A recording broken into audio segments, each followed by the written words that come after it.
What's up guys, welcome back to TheReviewSpace, and today I will review Doom 3 for the original Xbox. And basically this is in commemoration for the Doom 3 BFG Edition, basically an enhanced remake or re-release rather of the game for the current gen systems, and it comes out now in North America. Alright, so let's talk about Doom 3. Let's take a look at the packaging first. You got the typical green, no, the packaging for the Xbox version. This is only available for the Xbox. I don't think it's not PS2, no GameCube releases. It's also for the PC as well, but see, that's the thing with the Xbox, the original Xbox, basically a PC back then, and it was the closest console to a PC, so, you know, with the Microsoft system and all that, so that's why they were able to get a lot of these PC games and part of Xbox's lineup as well. It was strong enough basically to deliver a pretty good port, actually. On the back it says, one of the scariest games ever made by the Associated Press. Okay. Science has unlocked the gates to the unknown. A sci-fi horror masterpiece, Doom 3 is like nothing you've ever experienced. Dramatic storyline, pulse-pounding action, incredible graphics, and revolutionary technology combined to draw you into the most frightening and gripping first-person gaming experience ever created. It's disturbingly realistic, intense two-player co-op on Xbox Live, team or deathmatch-based multiplayer, and terrifying enemies. 10 out of 10 XBN magazine. Now originally for the Xbox, it's a one-player game. You can link the system to 2 to 4 players. There is online multiplayer, HD 4080p. And the thing with the enhanced version, I think it's got enhanced graphics and a bunch of new features. Doom Thrizzle. Yeah, you know what? The cover is alright. I think it's kind of, it still looks kind of cool. I gotta say the original Doom had the best cover out of all of them, and Doom 2's cover was pretty good too. But I think by Doom 3, it looks alright, but maybe it's not as bright looking, it's not as cartoonish looking. Alright, so this is what you got. You got the manuals and the disc. Let's take a look at the manuals first, actually. id Software, rated M for mature, of course. What do we got here? Dun, dun. Alright, so I don't think I've ever opened this. Oh, let's see the intro. You are a Marine, one of Earth's strongest, hardened in combat and trained for action. Shortly after, you report for duty at the Union Aerospace Corporation's Mars Research Facility.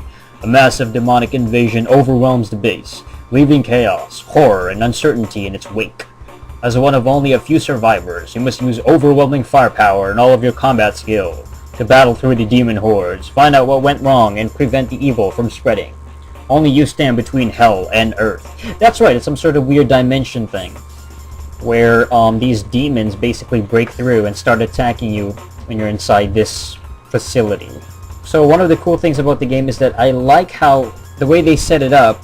You're in this scientific, futuristic facility, but everything is like demon-based. Everything is like these demonic monsters from hell. So, I mean, religious overtones at the very least. You still have these fantasy creatures instead of like a biological alien monster, like maybe Dead Space or something. This one is a lot more kind of interdimensional kind of thing. It's like hell creatures, like demons. You also get a variety of weapons in the game.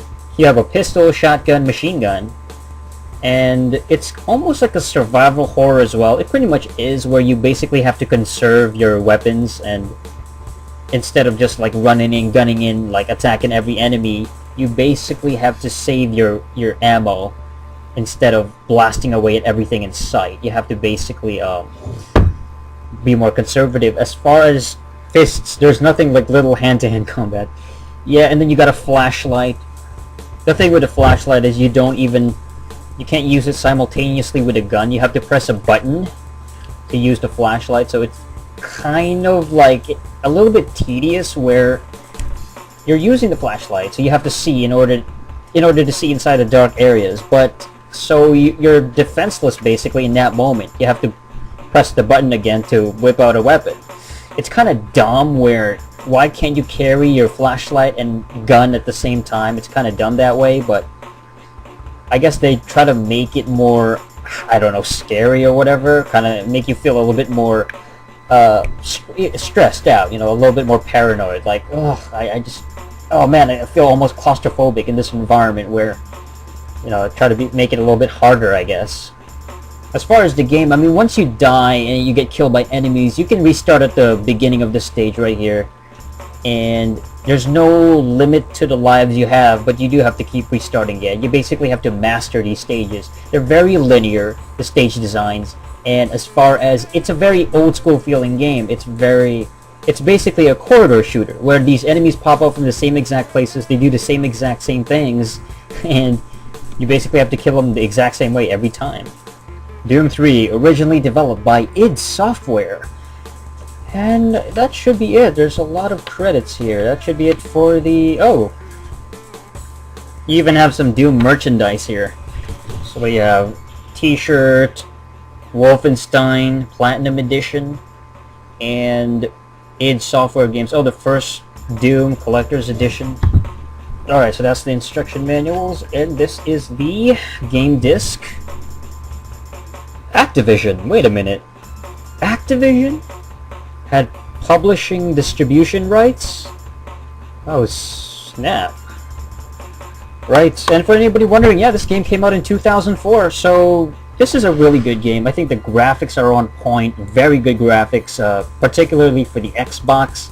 Excellent, like, state-of-the-art graphics. It's unrivaled on any other system at the time. PS2 can't compare to it, GameCube can't compare to it. Doom 3 looked absolutely fascinating. Great lighting effects, shiny looking characters, very detailed environments. It looked like a very early, like, 360 PS3 game. You know, it was almost like when Dead Space was just regular standard when I played it without the HDMI. Very detailed stage level design, and the environments look absolutely, like, fantastic. It's a very linear game, but I think that for that old school classic FPS feel, it's a good game. I haven't gotten too far into it. You know, I played it a little bit. I still have to get into it and really grind and really play it and master the whole game. I really want to finish this game. So it's definitely worth checking out. I think for the atmosphere, just for the feel, you know, the atmosphere, the cramped kind of claustrophobic gameplay, this is a really good game. That survival FPS feel to it. Doom 3 is worth checking out, and so that's it for this episode of Review Space. Check out the BFG Edition. It just came out today. So that's it for this episode of Review Space. Thank you for watching, and until next time, ciao.